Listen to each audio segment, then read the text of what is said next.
বাবারে, না খায় থাকেন তবুও সুদের লোন নিবেন না। ব্যবসা একটু ছোট থাকুক, সুদের লোন নিয়ে ব্যবসাকে বড় করবেন না। আমি জানি যে অনেকের কাছে আমার এই কথাগুলো শেখেলে হবে, আমি খুব ভালো করে বুঝি। এই পৃথিবীটা সুদের উপরে দাঁড়িয়ে আছে। বড় বড় ব্যবসায়ী যারা সুদি কারবার ছাড়া তারা ব্যবসা করতে পারেন না, কঠিন হয় আমি জানি।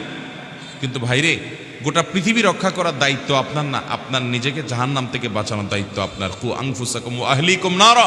আপনি নিজের চিন্তা করেন যে আমি নিজে সরাসরি সুদের সাথে জড়াবো না, তাতে ব্যবসা বড় না হোক, তাতে আমার লস হোক, তাতে আমি গরিব থাকি, তাতে আমি পিছায় থাকি, আমি চিরকাল বাঁচবো না। যে কাফনের কাপড় পরে যাব, ওই কাফনের কাপড়ে পকেট নাই, কিছু নিয়েও যেতে পারবো না, সব থেকে যাবে, কিন্তু পাপগুলা সব পাই পাই করে ঠিকই সাথে যাবে। ঠিক না ঠিক? ভাইরা আমার, সুদের এই জন্য দ্বিতীয় দিক হলো আল্লাহর গজব নাজিল হয়। সুদখোর কখনো সুখে থাকতে পারে না।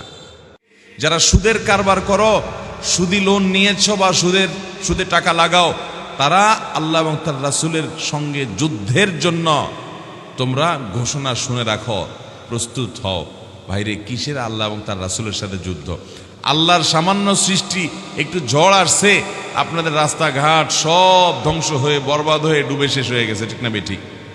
একটু ঝড়, আল্লাহর সৃষ্টি, সামান্য সৃষ্টি, আর সেখানে আল্লাহ রাব্বুল আলামিন বলছেন তার পক্ষ থেকে যুদ্ধের জন্য ঘোষণা যেন আমরা শুনে রাখি।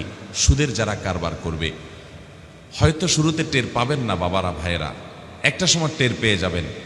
সুদখোরদেরকে দেখবেন অনেক চকচকা গাড়িতে চলে, অনেক ফকফকা জিন্দেগি তারা লাইফ লিড করে, এই তো তাদের ভেতরকার ত্রাসের যে অনেক দোয়া করে দিছে, আপনার কাছে তো মনে হবে আরে কত সুখ আমার।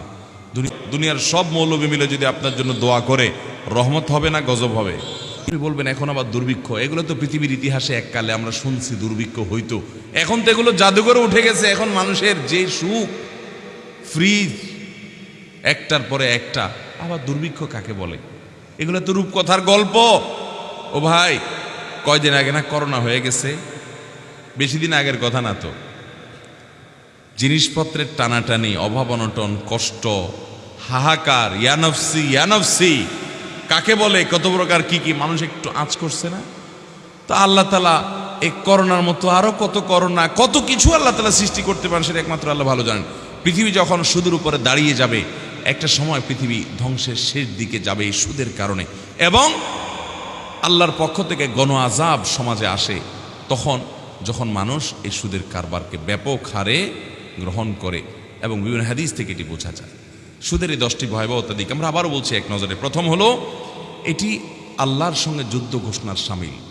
অন্য হারামের ব্যাপারে আল্লাহ তাআলা এত জঘন্য কথা বলেন নাই, মানে এত জঘন্য মানে বিষয়ের কথা উল্লেখ করে না যে সুদের ভয়াবহতা যত বেশি, যত জঘন্য, যেটা আল্লাহর সঙ্গে, আল্লাহ রসুলের সঙ্গে যুদ্ধের ঘোষণা দেওয়ার শামিল। অস্তিত্ব থাকবে কার সাথে? যুদ্ধের ঘোষণা।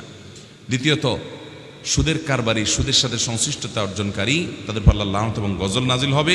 তৃতীয়ত হলো, এটা ইহুদিদের সাথে এই সুদখোরের সাদৃশ্য, ইহুদিদের কারবার, এটা সে ইহুদির দলভুক্ত এবং তাদের সাদৃশ্য গ্রহণকারী, তাদের অন্তর্ভুক্ত এবং তাদের কারবারি।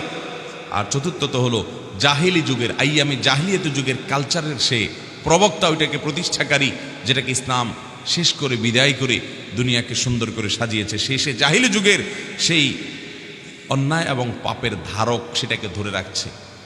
5 নম্বর হলো, সুদখোরের শাস্তি কি হবে?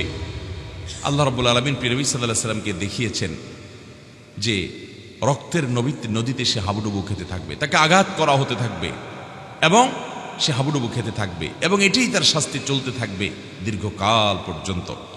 সুদের 6 নম্বর ভয়াবহতা হলো যে সুদখোর সে কিয়ামতের ময়দানে জেনে ধরা রোগীর মতো, মাতালের মতো, পাগলের মতো ছটফট করবে। তার পাগলামি দেখে সবাই বুঝবে এই দুনিয়াতে সুদখোর ছিল, অন্য আরো পাপিষ্ট খারাপ মানুষও কিয়ামতে থাকবে, কিন্তু কারোর অবস্থা এত করুণ হবে না।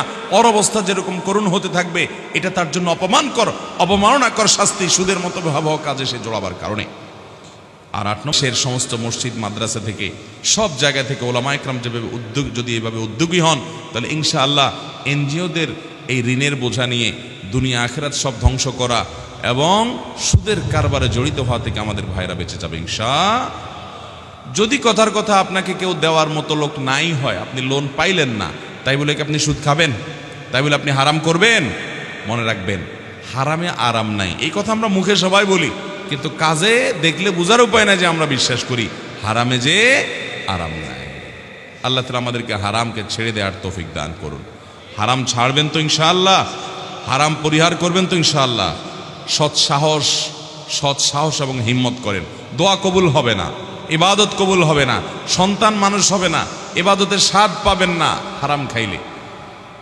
আগে হালাল খান, এরপরে নেকামলের চিন্তা করেন। আমাদের দেশে মানুষের চিন্তা হলো আগে পয়সা করে কামাইনি, এরপরে হাজি সাহেব গাজী সাহেব হয়ে শেষ বয়সে এসে আমি ভালো মানুষ সেজে যাব এবং নেকামল শুরু করব। আগেরগুলো সব দান টাক করে সব ভুলাই ফেলবো। মানুষকে ভুলাতে পারবেন, মানুষ আপনার ইতিহাস অনেকে জানবে না, ভুলে যাবে, কিন্তু আল্লাহর কাছে কোনো কিছু লুকায়িত থাকবে। অতএব হারাম থেকে বাঁচবো তো ইনশাআল্লাহ। আল্লাহ আমাদের সবাইকে আমলের তৌফিক দান করুন। জাযাকুমুল্লাহু খায়রা ওয়া আখিরু দাওয়ানা আলহামদুলিল্লাহি রাব্বিল আলামিন।